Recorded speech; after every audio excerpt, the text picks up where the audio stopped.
Existem histórias que ultrapassam os limites do cinema.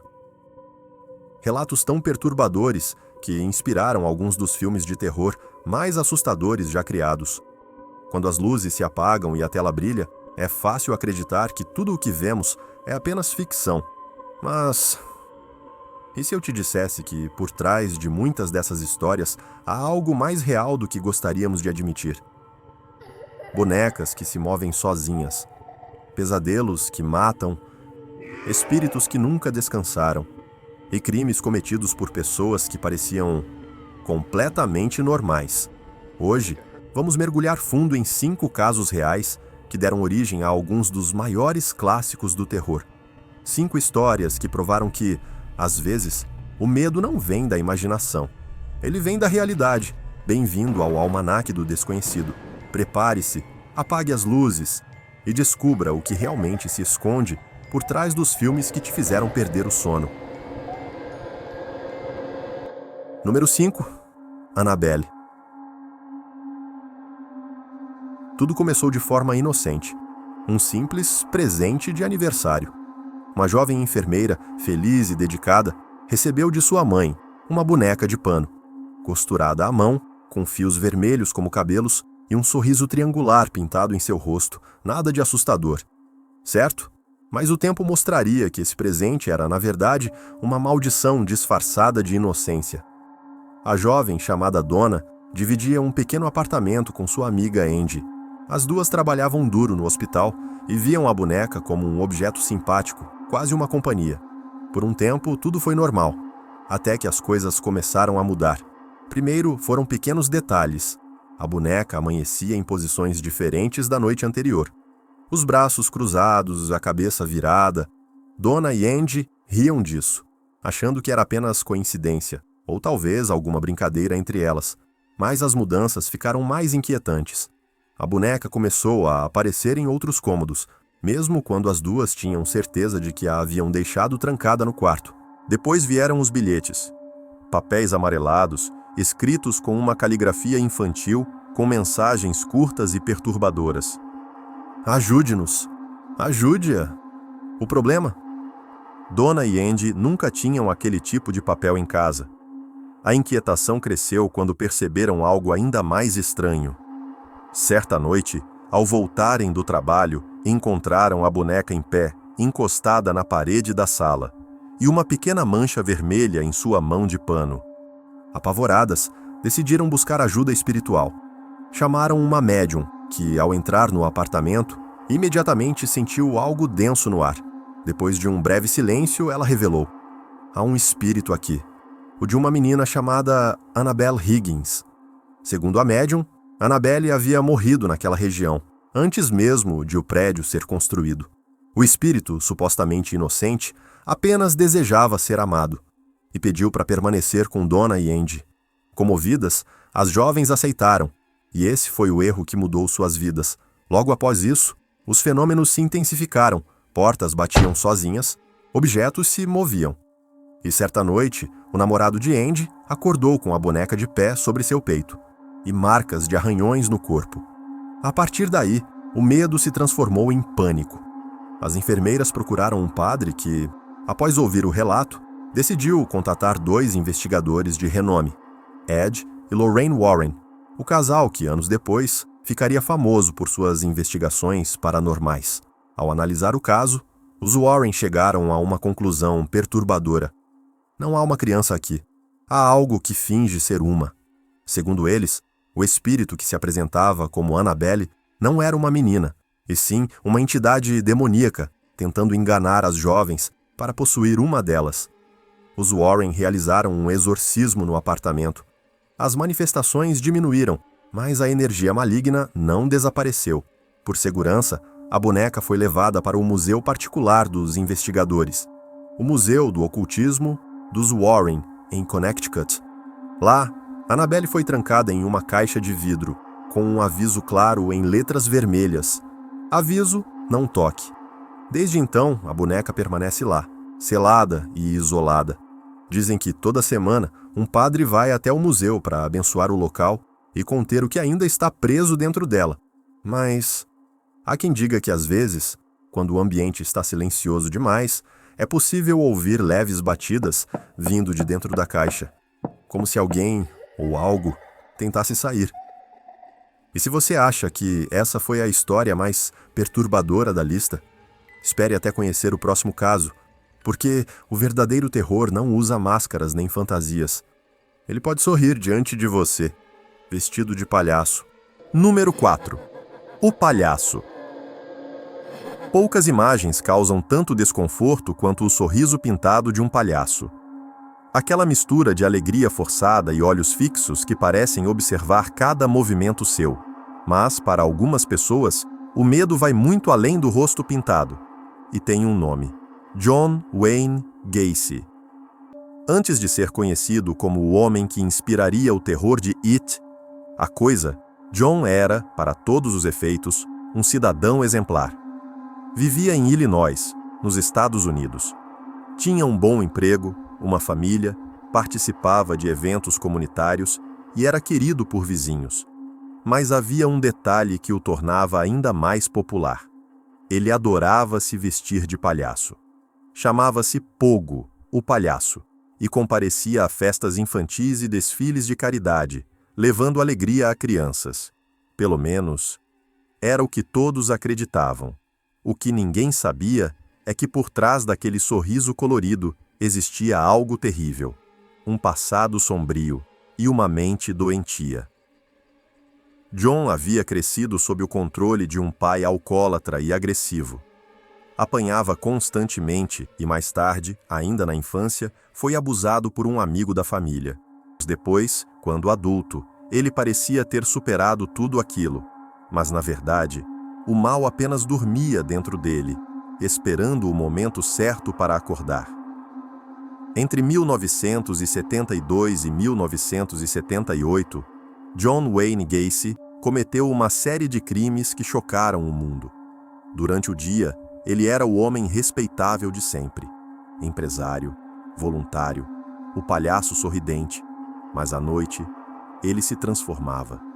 John atraía garotos e jovens com promessas de emprego ou festas.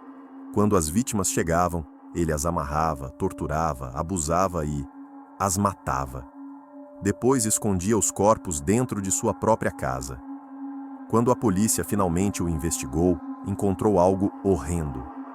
Debaixo do assoalho da residência de Gacy, havia 29 corpos enterrados. Outros 4 foram jogados em um rio próximo. Durante o julgamento, Gacy manteve a calma o tempo todo. Negou sentir culpa e até sorriu em alguns momentos. Suas últimas palavras antes da execução, em 1994, foram frias e perturbadoras. Hey, I got news for you. I killed 33 times. You're only gonna kill me once. Gacy outsmarted him again. Mas o que ninguém esperava é que seu legado ultrapassaria os tribunais. A figura do palhaço assassino se tornaria uma das mais aterrorizantes da cultura popular. E anos depois, o escritor Stephen King revelaria que parte da inspiração para criar Pennywise, o palhaço demoníaco de It, A Coisa, veio exatamente desse caso. Claro, Pennywise é uma criatura sobrenatural, mas o verdadeiro horror de It nasceu do que John Wayne Gacy provou ao mundo, que o mal pode se esconder por trás da máscara de um homem comum, ou de um palhaço com um sorriso largo demais. E se você acha que brinquedos são sempre inofensivos, espere até conhecer o próximo caso, porque o terceiro lugar desta lista mostra que até um simples boneco de pano pode guardar algo muito, muito mais sombrio. Número 3. O boneco. Você já olhou para um brinquedo antigo e sentiu algo estranho? Aquela sensação de que há algo vivo por trás dos olhos de vidro, como se ele observasse cada movimento, cada palavra, cada respiração? Pois é. Para o pequeno Robert Eugene Otto, essa sensação não era apenas um pressentimento, era uma realidade. Tudo começou em 1905, em Key West, na Flórida. Robert, um menino solitário e imaginativo, vivia em uma mansão antiga com seus pais e alguns empregados. Certo dia, uma das empregadas, que segundo rumores praticava bruxaria, decidiu presentear o garoto com um boneco feito à mão, grande, com roupas de marinheiro e olhos de botão. Robert adorou o presente. Deu-lhe o nome de Robert, o boneco, e pediu que a partir daquele dia o chamassem apenas de Eugene.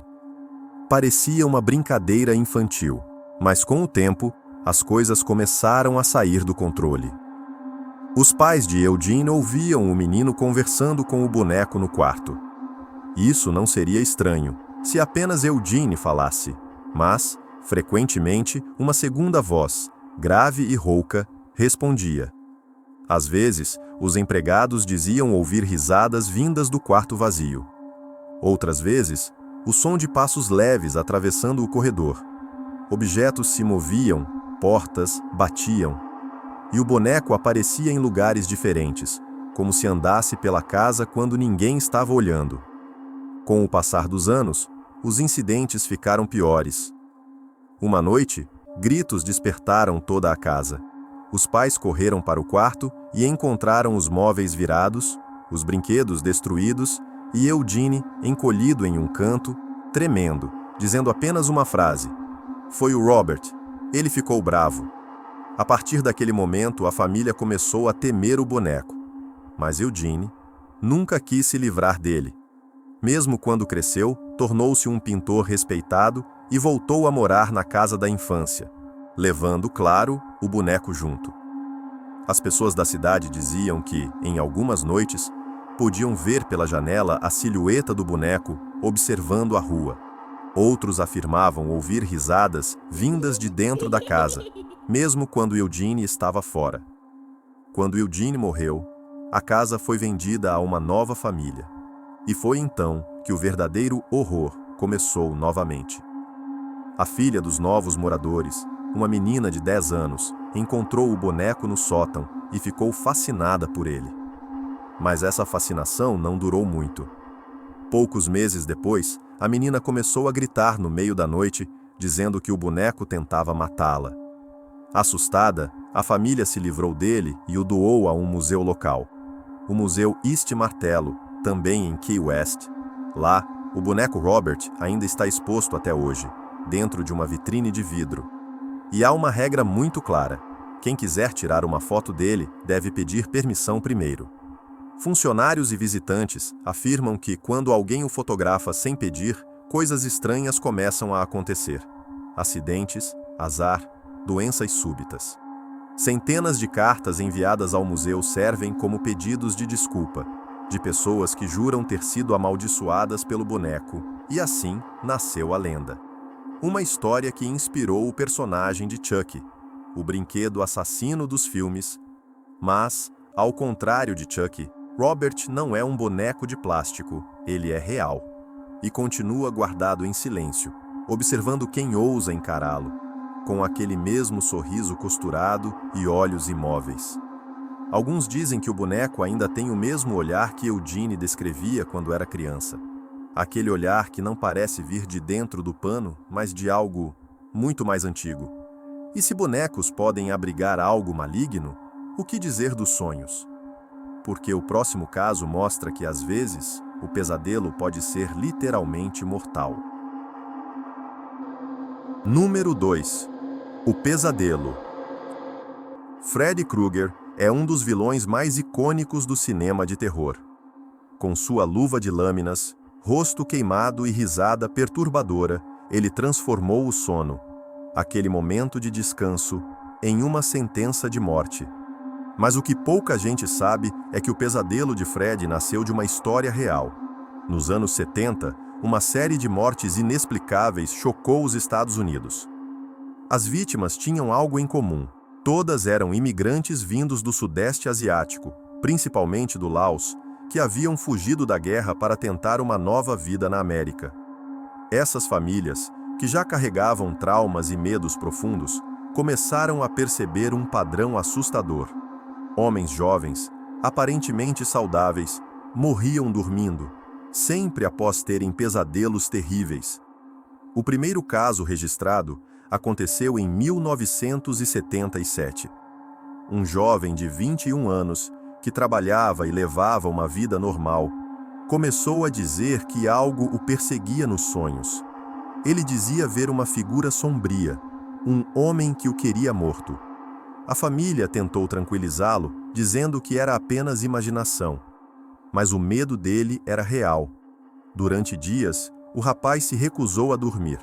Tomava café, caminhava à noite e fazia de tudo para manter os olhos abertos, até que, exausto, não aguentou mais e finalmente dormiu. Naquela madrugada, seus pais ouviram gritos desesperados vindos do quarto.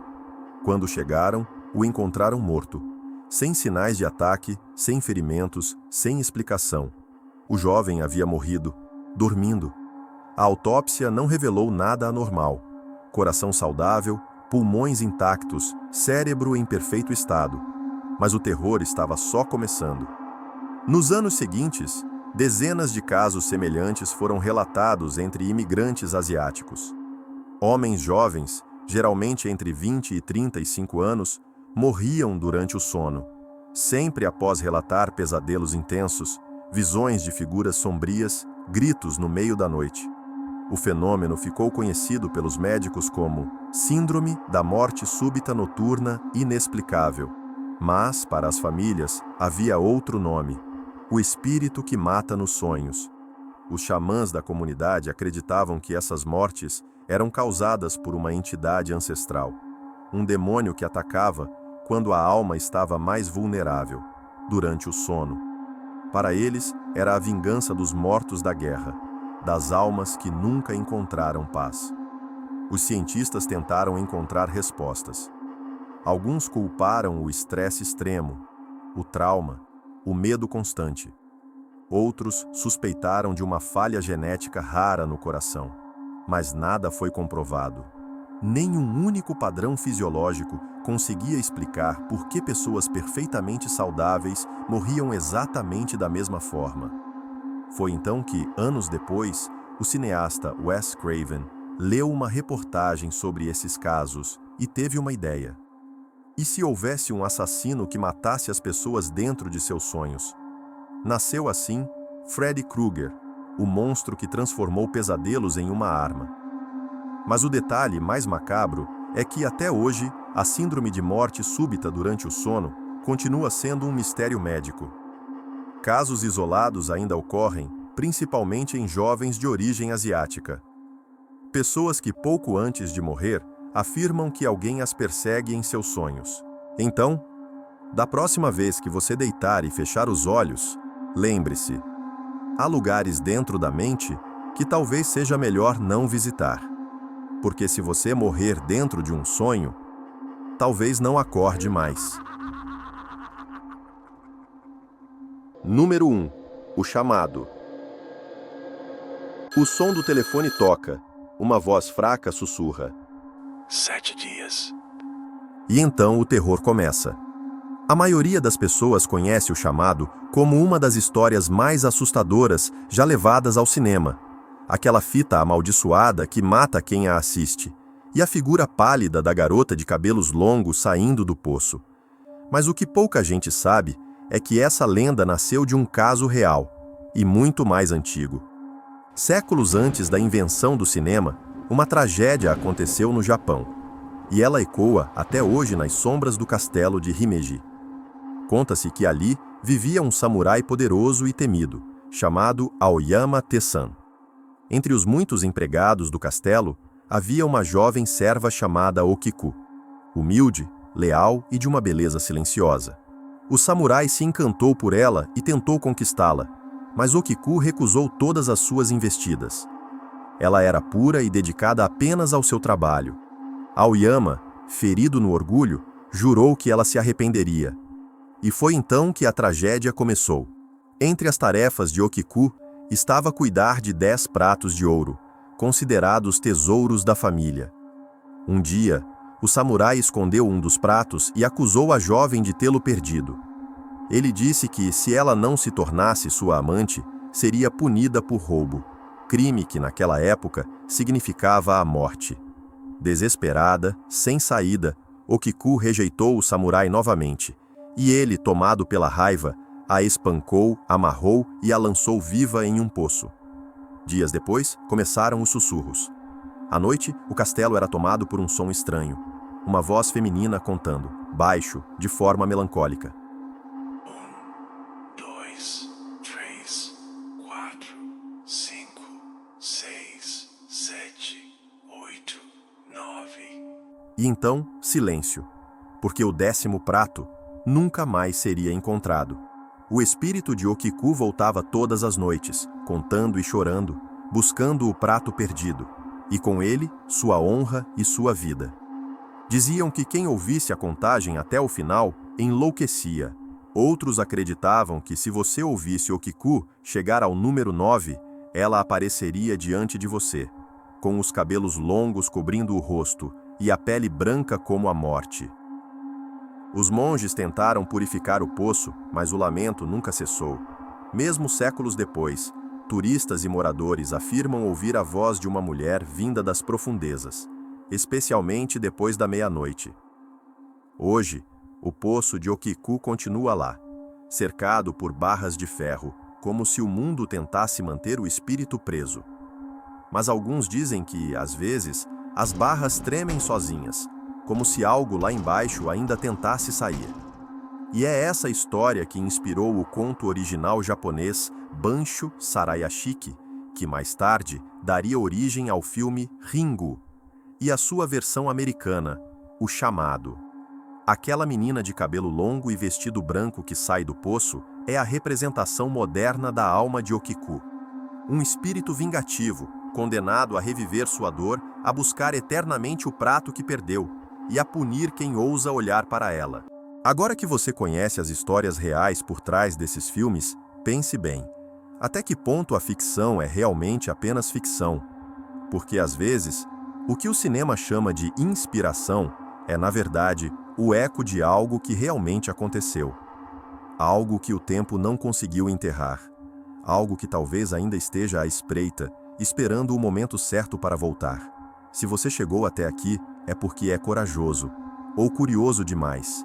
Então aproveita, deixe seu like para fortalecer o canal, se inscreva para não perder as próximas histórias reais de terror. Dizem que quem vê até o final, ouve uma voz sussurrando no escuro. Mas não se preocupe, é só o próximo mistério te chamando. Até o próximo vídeo e durma bem.